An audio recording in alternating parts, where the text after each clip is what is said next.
IVM. Storytel is an audiobook platform that lets you hear hundreds of thousands of stories on your mobile, on your PC, wherever you prefer. You can get a great deal by signing up at the URL storytel.com/IVM.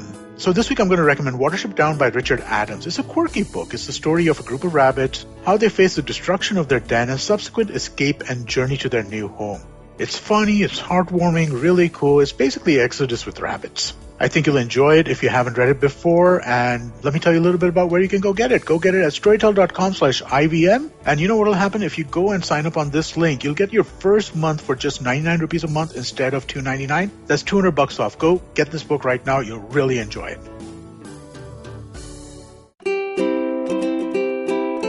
Hello and welcome to the Habit Coach podcast. I am Ashton Doctor, your habit coach, and today we have a very close friend of mine, Jnana Sabharwal, joining us. We're going to be talking about a subject that is very close to my heart and hers, because this is something that, affects our lives. And I think both of us have gone through this. We've had thoughts about it. We're going to be talking about suicide. And just to start it off, I've had thoughts about suicide in the past, and I've known what it feels like to go through this. And when working with my clients and working with friends and talking to friends, there's always a thought of, self-harm sometimes that comes up, a sense of hopelessness that comes up. And these are things that we need to realize how to observe, how to see, and how to deal with as we go along. So Jnana is specialized in first aid when it comes to suicide. When you have the thoughts of suicide, what are the things that you can do? And Jnana is going to explain more about it as we go ahead. Jnana, welcome to the Habit Coach podcast. Thanks, Ashton. Thank you so much. And rightly said, I think you and I really find this conversation very close to our hearts. And we've kind of talked about it a lot, given the experiences you shared.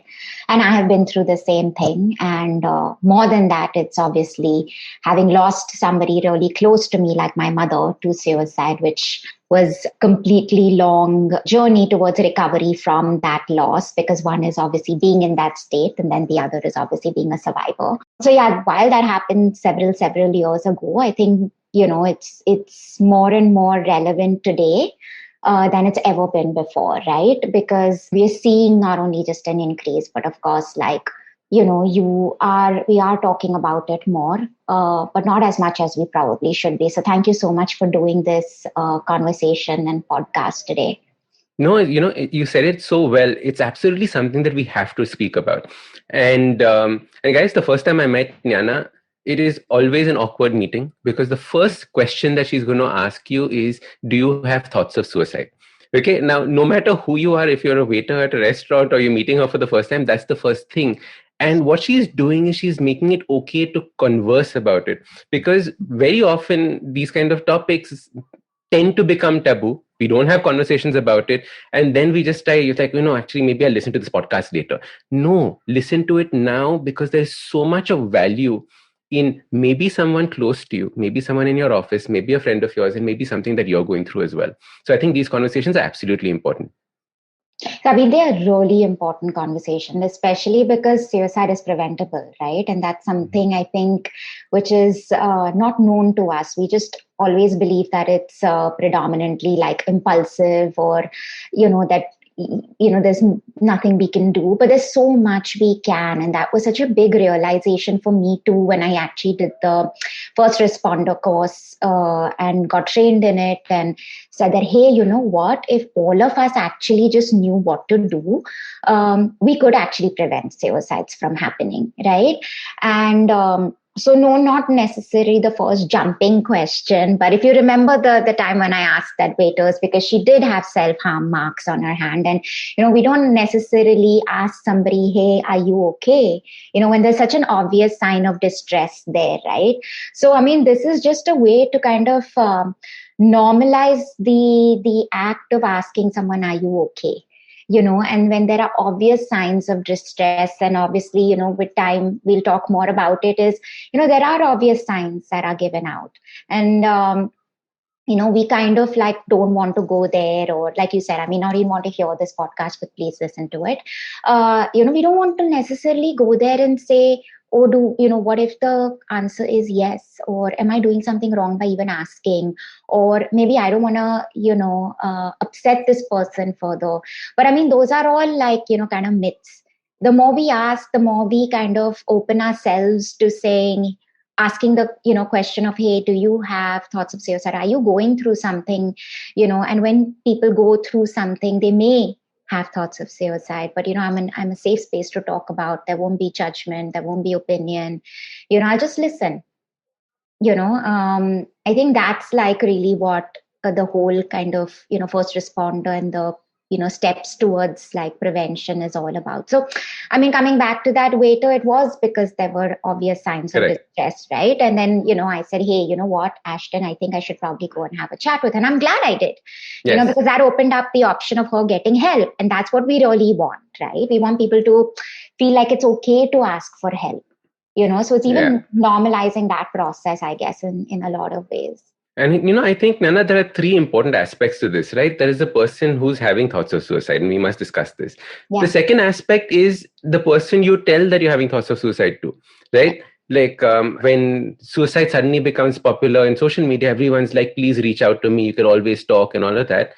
Till someone actually reaches out to you, it's scary because you have no idea how to respond to it unless you've been trained in that process, which is why I did the training with you, because I had no idea how to respond, right? Because suddenly all thoughts go through your mind. Will I be blamed if something happens? What should I say? Should I go, no, see how much you have to live? What do you do? And I think that is such an important aspect that we must definitely cover today as well. Yeah. And then the last aspect is when you have family members that are affected by people. And what should they be doing? If we can break it out into these three segments, and if you can touch upon these three, I think that would be very, very valuable. So I'm going to start with the third, which is, what do you do as people who are left behind? That's the question, right? Correct. Somebody who's a survivor of loss. So, because that's where my journey started from, right? So, I set up a support group, and obviously with suicide comes this thing that we need to hush it up and we can't talk about it. And that's a naturally isolating process, right?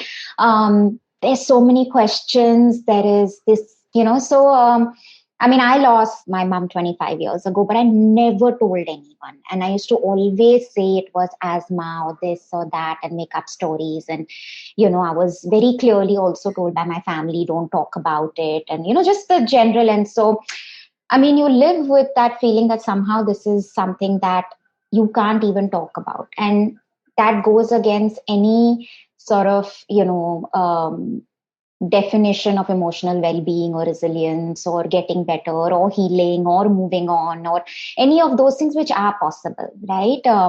Until a dear friend of mine lost her parent a few years ago and spoke to me about it, and I opened up. And we realized that how talking about that distress with people who feel or understand, and it's safe, and it's not telling you to move on, get over it, but it's so long ago, because they might be so uncomfortable with what we are going through.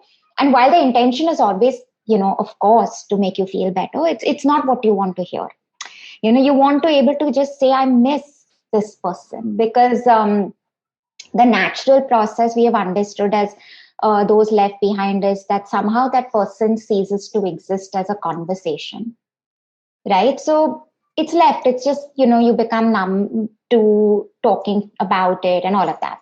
So when we set up this support group and everybody came together in that room and we heard how we all had like this similar experience, right?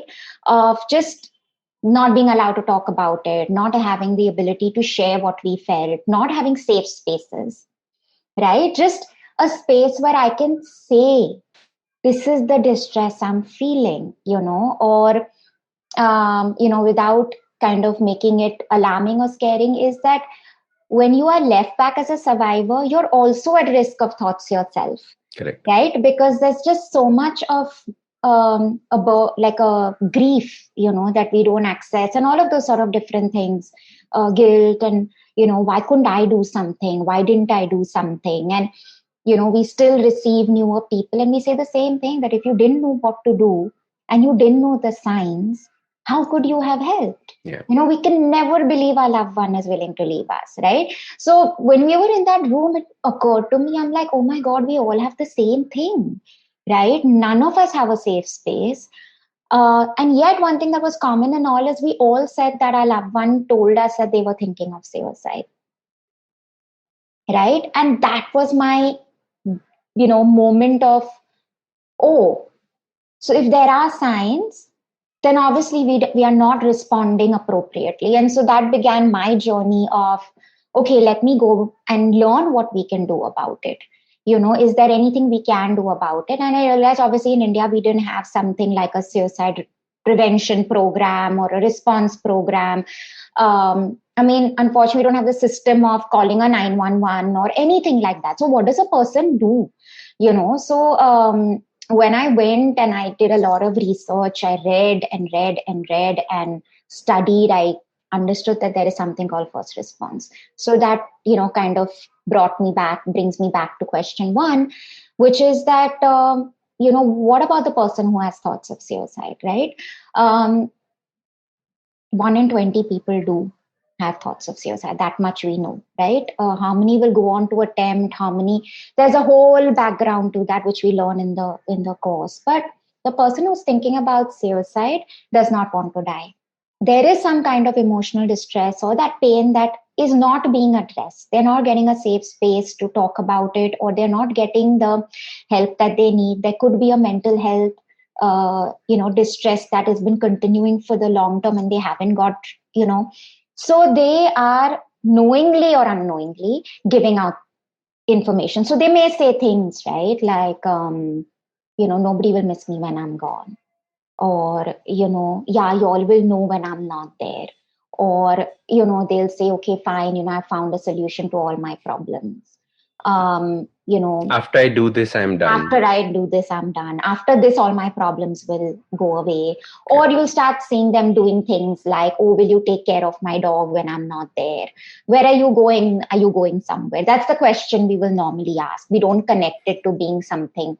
And so there are very telltale signs, right, that the person is thinking. So from thinking, there is a range of, it's on a continuum. That's why we say, don't say the person is suicidal, because they could be anywhere on the continuum. They could be from thoughts of suicide to actually planning and preparing for it, right? And we think that, it's impulsive. The person has actually thought of it, if there is, and... No, and it's so true what you're saying, Jnana. Just pause you there. Yeah. It is like, I remember when I was having thoughts of suicide, I had planned it out. Like, there was a painless way to go, and then there was a painful way to go. Yeah. And then there was a way to go which causing as much social distress as I could. Yeah. Right? I had already thought these things through. Yeah. Because you are constantly looking, and I think just the thought of it also is a bit of a relief moment, or like a bit of a escape moment at that point of time. Because you're like, okay, at least there is some relief in this thought. And I think it's important for us to think about this relief point as well. But before going ahead, we'll take a quick break. Hello, everybody. Welcome to another great week on the IVM Podcast Network. If you aren't following us on social media, please do. We're IVM Podcasts on Twitter, Facebook, Instagram, and even LinkedIn, where we're starting to put more stuff on. We'd like to thank our sponsors very quickly this week, thewholetruthfoods.com, Storytel, and CED. We really do appreciate your support. And we had a great week on the network this week. So tune in for some sweetness with our hosts Sadaf and Archit as they hone their sweet tooth and talk about candies. The famous, the healthy, the traditional, and international. Check out Naan Curry. You'll enjoy it. On last week's episode of The Note, Maruk Inayat spoke to TV presenter and columnist Veer Sanghvi, who analyzed the 2 years of the second term of the Modi government. As China and India signed the disengagement agreement along the LAC, Lieutenant General Dr. Prakash Menon and Manoj Kewalramani joined Suyash Desai to discuss the process and the consequences it will have on the nation and in world politics. Dr. Anton Harder joins Hamsini Hariharan on States of Anarchy to discuss India's right to a seat at the United States Security Council. Ashton Doctor talks about duty, how individually it binds us, and how as a society it is liberating. Check out The Habit Coach with Ashton every day. Great show and great fun to listen to that. On Football Show to All the Boys to talk about their loves and sorrows for teams and their current ranks in the world of football. And also do remember to check out Cyrus Says. We had a great week last week. We had Amol Mazumdar, the ex-cricketer. We had Rocky and Mayur. And we did the Valentine's special with Aisha and Kunal. Great fun. Do check it out. I'm sure you will enjoy that. And with that, let's get you back to your show. And we are back. So, Jnana, we were talking about this whole concept of relief moments, this concept of hopelessness when people are having thoughts of suicide, right? It's important to start understanding where these thoughts begin and come from. Yeah. So, I mean, since you and I have both experienced it, right? And you talk about this relief, it's the relief from that pain, right? That pain that, I don't know where to go from here. I don't see a solution. I don't see a way out, and it gives you this thing to hold on to. That if the next thing I do doesn't work out, maybe this, or maybe the next thing. And it's all happening in our internal dialogue because we're not actually sharing it with anybody who can say, hey, listen, maybe you need to speak to somebody professional. Hey, maybe this could be a mental health distress moment. Maybe we need to speak to somebody like a doctor and get you the help that you need, right? But because this is such an internal process, because you're so afraid to externalize it because of what we may receive, but also that this becomes my own protective mechanism, that we don't actually want to talk about it because you And also think don't know about how it, to put right? it. Like going to a therapist or psychologist is so much such a taboo topic. Absolutely. Then where does suicide feature in that, right? It is Absolutely. even worse in comparison. But like the same thing, right? If your car is broken, you go to a mechanic. If you are not feeling well mentally, you go to a psychologist. Same way, you have to realize that there is a solution for this problem, that it is Absolutely. not a solution less problem. And once you understand this, you can then at least say, okay, can I tweak this? Can I make a small change? What can I do? Yeah. And I think it's so much easier and better actually to talk to a psychologist or a psychotherapist because you're actually getting that space of non-judgment, the space of just speaking what your distress is. Because, sometimes maybe no matter how much, I don't know if you had that experience or whether, but talking to even friends and family may be a shutdown thing, that, oh, look at exactly what you have, or for not even but any kind of emotional distress that you're talking about, right? You're trying to gain a solution, but actually a therapist can help you get that solution, or help you get that to that kind of space where I'm able to see that, hey, I don't have to look at it as a all or nothing situation, right? Maybe this person can help me, whereas if I try to speak to somebody I know, they may say, what's wrong with you, your life is perfect, but I'm not seeing it in that way, Correct. and I need somebody to understand it from my perspective rather than, your perspective, for example, right? So, even with, if I've had that experience, for example, in the past several times where I feel not understood, not heard, not, connected with, then even thoughts of suicide are something that we will not able to kind of share, which is why, like you said, if there is something that, for example, if you have an issue with the law, you will seek a lawyer because the lawyer knows the law, right? Correct. And when it comes to mental health, we think, okay, fine, we know ourselves, we know, but what we don't understand is that when we are in emotional distress, our decision making capacity actually goes off, right? And then we actually need somebody who can help us, navigate that decision making. It doesn't have to be, if I can't find a solution now, it means that there is no solution. Nana, can we break it down into 3 action points that someone can take? Do this, do this, do this. If you're having thoughts of suicide or if you're having thoughts of self-harm, what are the first, second, third things that you must do? Let's make it a little bit more action-oriented, saying, ye karo, ye karo, ye karo. Okay, so if you are having thoughts of suicide, know you're probably 1 in 20 people who do, and that there is no shame and stigma in that. First things first, so please don't judge yourself. Most important, it just recognize that you're in a space of emotional distress. Recognize that you're important and therefore reaching out for help, right? It means not just, just friends, family who you feel might able to understand. And if not, reach out to, say, a helpline. If not, then please reach out to a psychologist, a psychotherapist, even a psychiatrist, because it's important to understand that when there is emotional distress, we may not have the coping skills. We may not have the, normal decision making skills that we otherwise have. They get impaired, right? And that needs sometimes that help of a professional. It definitely does, in fact. So there is no shame in getting that help as you would get with a lawyer if you were, say, going through any kind of dispute, right? So look at it as getting that kind of one-on-one kind of help and solutions to the current problems that you are facing. So number one, be kind to yourself. Know that it is okay to be feeling emotional distress. Number two, please reach out to a loved one, a friend or family. And if not, please reach out to a psychologist, psychotherapist, or a psychiatrist. And number three is don't lose hope, because there are, if not any of these, like I said, there are helplines. There are, for example, an organization like a safe space who can kind of walk you through and get you help with an appropriate mental health professional. The most important thing is that there is relief to the pain that you are experiencing. So don't lose hope. That's the most important thing.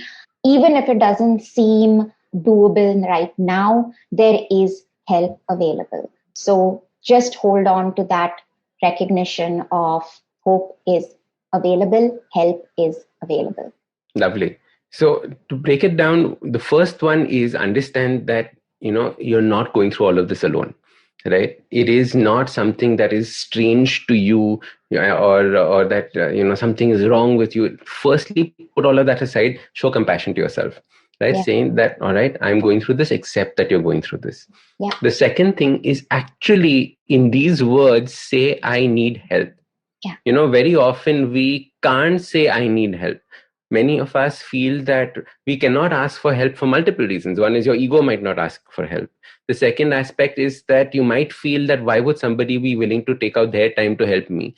It just means that you don't feel that important. And we are trying to say that you are important to people in your life. So asking in those words, I need help, is very, very important. Don't expect somebody to read the signs. Don't expect somebody to read between the lines. It's not going to happen. Most of us have not been trained for it. And the final part is, seek out and look and understand that hope is a function of thinking that the future can become better than what the present currently is. And you can always reach out to people who can help you through that journey to it. So, don't just think about saying that there is nobody. There are people. What I would suggest is get in touch with an organization, have that number on your phone so that you can pick up and say, I need help. Yeah. And make that almost like a habit, right? Like we should all have it on our phones, because imagine if somebody comes up and talks to you about it, you at least have something that you can share with. Yeah. Jnana, we keep talking about a safe space, right? How do we create a safe space? Like, are there steps? Like, don't do this, don't do this, don't do this, or do this, do this, do this. Like maybe one point is create a non-judgmental area. All right. Very good to say. How do I create a non-judgmental area? Listen, don't give advice. Again, another thing that is very, very hard to do, right? For most of us, you're like, we have to give advice, otherwise. So how do we create a safe space? Okay, so that is a lot of it is being aware of the needs of the other person at that point of time. And actually, sometimes as simple as saying, what do you need right now that I can provide? Right? And yes, judgment, opinions are most scary to people. If I feel like I'm going to be judged, I am not going to open up and speak. And that's a human experience. It has nothing to do with, you can walk into a room and feel, judged and things like that. But know that if somebody is experiencing emotional distress, they're already feeling judged and isolated. They've already made up what you are going to think in their mind. Absolutely. Whether you say it or not, they've already taken for granted that ye mujhe judge kar rahe. They have already been judged by this person in this way, this way, this way, this way, this way. Yes, absolutely. And so they're coming with that experience and are almost really nervous to talk to you. And that they are talking to you is obviously a huge push on their part to able to do that. So it's, I think, for us to recognize that if somebody is coming and talking to me about something that distressing, it means that I just need to provide them a space of no judgment. And no judgment is as simple as not speaking. Not speaking. And nodding your head and truly listening. And for listening, you just need to be present. Because really, creating a safe space is as easy as being present and saying, I don't really need to give you a solution to your problem. And also asking them, hey, are you looking for a solution or do you want me to just listen? I think that's a very important one. Yeah, because most of the time, people are only asking you to listen, right? And not give me advice and not give me a solution, right? We need to remember that those resources and solutions may be what I think is best for you, but may not be what you need.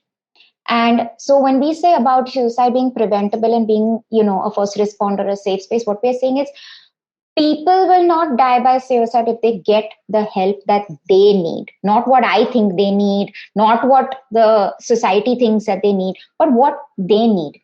And for that, I need to actually be present and listening. I actually do have to do nothing else. Yes. Probably even ask, like, what do you mean by that, so that I'm not misunderstanding you. Rephrasing back and saying, when you are saying this, is this what you're meaning? Just so that, because then that tells the person this person cares enough to understand. And that's what's missing. So, I mean, without going into the research and the jargon and stuff like that, but really, if you look at everything in suicidology, which is the science of this, the study of suicide, it always talks about unmet need.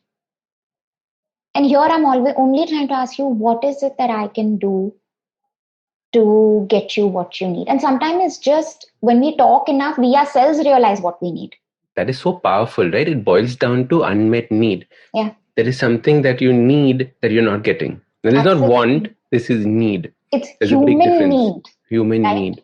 And sometimes it's just about that human connection of somebody listening to me and recognizing that I am going through distress. Correct. Right? Today we've become so busy that we're not really able to fully listen. Right? Just being present and saying, hey, when you were saying this, I actually noticed that there was a moment of happiness or hope. What was that? Or, hey, when you were saying this, you really sounded sad. What is it about? Right? And that's all. We just have to listen and be present. Correct. Right? So I think creating a safe space is just about listening, not, kind of giving solutions, not providing judgment, and just constantly reminding or asking the person, what do you think it is that you need? And how can I help you with that need? Or sometimes even saying that, look, I may not be the best person. Can I help you get somebody? Correct. Yes, recognizing that is important, right? Yes. Because, and that's where it comes to the fact that the first responder, like you said, not everybody is trained.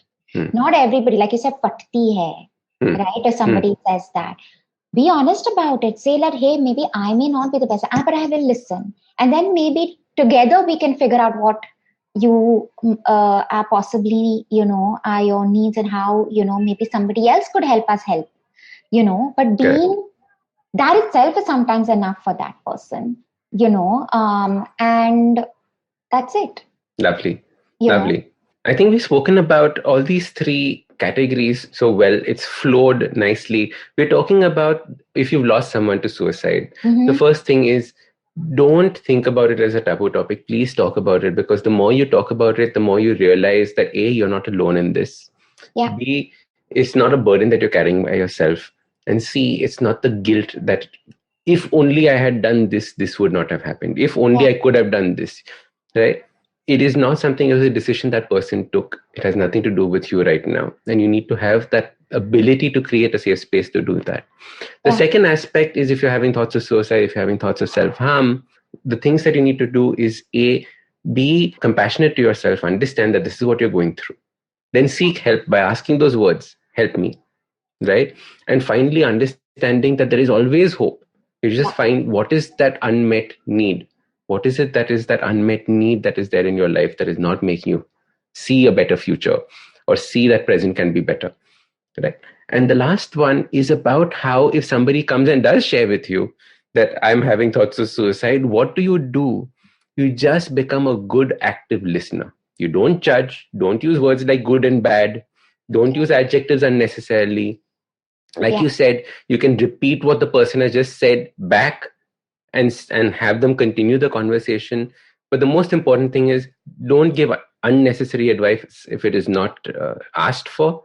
Don't turn this into a bhashan or a lecture. Yeah. Right? How often do these conversations turn into a bhashan and a lecture? Absolutely. You have to realize that this conversation is not about you. It is about the other person. Yes. You are just either a mirror for them, or you're just there as a ear for them. Yes, absolutely. And of course, I mean, you can go get trained as a first responder. It's as, that's always an option. How should people do that? So we have a program called Suicide First Response. And the thing with Suicide First Response is what it teaches you is a life skill to actually have conversations that keep you fully present and fully connected to the other person, to help them have a safe space. And so actually the skill that you learn in that is something you can use in your relationships. You can use it, in your work environment. It's actually a life skill, I would say, and you'll use it because there's safety planning and how to ask about suicide and how to, kind of do all those things. But the most important factor is to recognize that connection is important, being present is important, not always soliciting advice is important, and just being present and listening is important, right? But of course, there are the added skills of how to safety plan, how to recognize the signs and things like that, which you learn in this course. We do it, it's online now, and we do it twice a month. You can reach out to Safe Space and sign up for the program. You have an assessment as well. We do role plays. So we actually teach you how to, handle the situation if and when it does come. The thing is that most of the time when we have any kind of conversation, it breaks down. Yes. Right. And how do we ensure that conversations lead to connection and, appropriate help and healthy outcomes, right? Absolutely. So that's essentially, the program. But like I said, you can become a first responder. And you can actually learn to build a healthier sort of conversation and connection. In fact, I was part of, I think, your first batch, right? Yes. The first batch that Jnana did, I went in and signed up for because in the past, many of my clients and many people on Instagram have reached out to me saying that they had thoughts of suicide and I had no idea how to deal with it. Yeah. And as soon as I found out she was doing this course, I said I had to sign up for it because I needed to know how I can help. Or what is it that I should be doing? Sorry to listen, but how did it help you actually? Fairly dramatically, because I knew now what to do. What were the signs that I need to be looking out for when someone spoke about this? In fact, I've shared so many of these stories with you, Jnana. Yeah. And what it does, it is not me. It is not up to me to give a solution. It is about me to be there and point them in a necessary direction of someone who can actually help them out. Exactly. And I think that is the most important thing about a first responder. It is not your job to saying that after talking to me, thoughts of suicide will disappear. That is not how it happens. Yeah, you don't become a therapist, you don't become like a suicidologist, but you are able to direct people in the correct direction of help that they otherwise may not be able to find now, And more importantly, you make the conversation okay. It doesn't drive you bananas. Absolutely. And, just like, the word is heavy. Let's be honest about it, right? And so, you don't become like a therapist or a suicidologist, but you can direct people in this thing versus saying, hey, forget about it. Don't be silly. Don't be stupid. Chalna, let's do something else. Divert your mind. I mean, those are things that, you kind of realize that, and through this training is that although these things are not, helpful. Look at the beautiful house you have so much money, you have these, your parents, but those are the problems. Yeah. That I had not thought about. Yeah, exactly. Or that, these may not be necessarily things that I'm able to appreciate right now. And you telling me to appreciate is already, I probably am already feeling the guilt of not able to see the appreciation of it. And then you're telling me, it's like, you think I haven't tried? Okay, so solutions are not helpful. Like, it's just about listening. And, I think the most important thing, I think at Safe Space we say is that, and I think in suicide prevention is that we all are responsible for the prevention, right? Now, if I have somebody who's a friend who's saying this to me, right? If I don't actually respond to it at that point of time in a way that says, taking it seriously, like most of us don't believe, like I said in my first thing, that a loved one can do that. In hindsight, we're like, oh my God, they did give us signs, or they did say, or for example, people have loved ones who may have said it a few times or even attempted and still with God's grace and are still here, that we start kind of looking at it as, oh, it's not going to happen. But if they're not getting the help that they need, right? If they're not, say, in active support of therapy and, say medication, if required, right? And we're like, oh, we become kind of like we did with, my mom did talk about it for a few years, and nobody took it seriously, and to just be able to say as family members, as friends, as colleagues at a workplace, that if the person is saying it, listen to them. Yeah, I think that's very sound advice. Listen to them. The last thing I wanted to talk about, Jnana, is this. You had spoken about 4 categories of suicide, right? Can you just briefly touch upon that? Because that's something I found very interesting. Yeah, so we look at it as the definition of suicide being the intent to die, right? Like you hurt yourself with the intent to die. And when that happens, what is the outcome? So if your intent is that, you intend to hurt yourself, and you intend to, and the outcome is death, then it is suicide, right? But if you intend to hurt yourself but not die, then it's accidental, right? Then obviously the 4th category, which you are talking about, is that you intend to hurt yourself, but you don't intend to hurt yourself in that sense, but to die, but you also don't want to die. So you kind of end up harming yourself, and that is non-fatal self-harm, right? And that is a category which a lot of people think is the attention-seeking behavior, so to say. And so when we are looking at that, people kind of say, they're doing it again, or, oh, I've seen this happen several times, and things like that. And we tend to absolutely neglect the group of people. But they're the people at the highest risk, because when you're neglecting them, you're probably not expecting to see, that. And those are people who could actually end up, not hurting themselves, but not intending to die, and could become fatal. Correct. Right. That was the strangest one, because that is the one that we dismiss off the fastest. Oh, they're just doing it for attention-seeking behavior. How many times we've heard this from people, Absolutely. Right? They're just trying to search for attention. In college, we used to hear about this girl doing this, and oh, she's just looking for attention.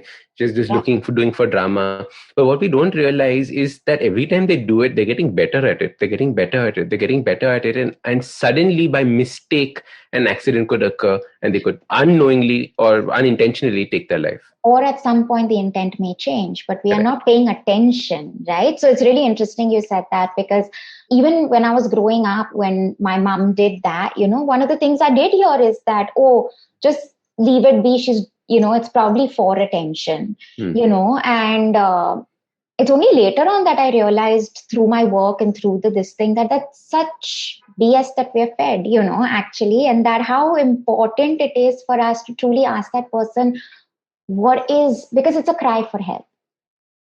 Correct. Right? It's a way to say that I am in pain, and get me help, and I may not able to say it verbally.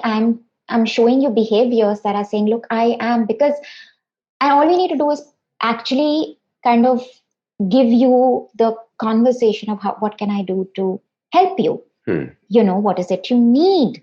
Because let's remember, it's an unmet need that is, kind of crying out for help. But correct. And therefore, I say, family is so important, because if you look at, and this is a very important thing that I wanted to share, is that when we look at suicide, and we do assessment of risk and all, there are risk factors, right? We talked about it. There is your, past traumas. There is, current life events that could be, really kind of overwhelming for you right now. You may not have, the coping mechanisms. There may be substance abuse issues. There may be a past of, physical, sexual abuse, or, emotional abuse in a childhood, and all of those risk factors. But we also have protective factors. Now, the protective factors are friends, family, and community. And one of the biggest protective factors that they talk about is connectedness. Staying connected. But if they are coming and asking for help, and we are either like pushing them away, or if we're seeing isolating behavior, if we have to do the reaching out,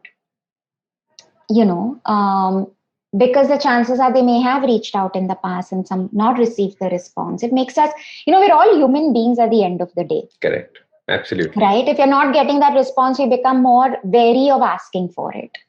Right. So therefore I said, like, it's each one of our responsibility to be a, first responder or somebody who can prevent it, to just say, okay, I'm seeing these behaviors. They don't seem like this person. Let me do something about it. Nice. Let me just go and ask, are you okay?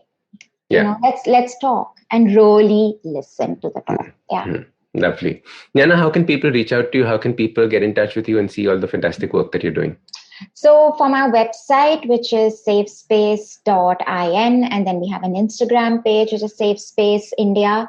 You can reach out to us at admin@itaidoshan.in, which is admin@itaidoshin.in. And just look at, writing into us or calling us, and, we can hopefully get you the help that you need. Lovely. Thank you so much, Jnana. It was a pleasure having you. Thank you, Ashton. Thank you so much for this podcast. Yay. If you like this podcast, don't forget to check out other interesting podcasts on the IVM network. You can listen to us on the IVM Podcast app or ivmpodcast.com. You can also follow us on social media. We are at IVM Podcasts on Twitter and Instagram. If you want to reach out to me, I am Ashton Doc on Twitter and Instagram.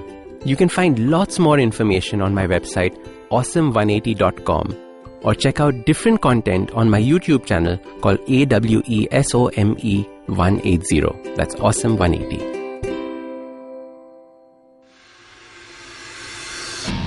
If you love cricket, listen up. The Edges and Sledges Cricket Podcast is here for you. Hosted by DJ, Varun, and me, Ashwin, we bring a fun, fresh fan's point of view to talking all things cricket. Sometimes it's just the three of us, sometimes we have guests, including current and former international cricketers.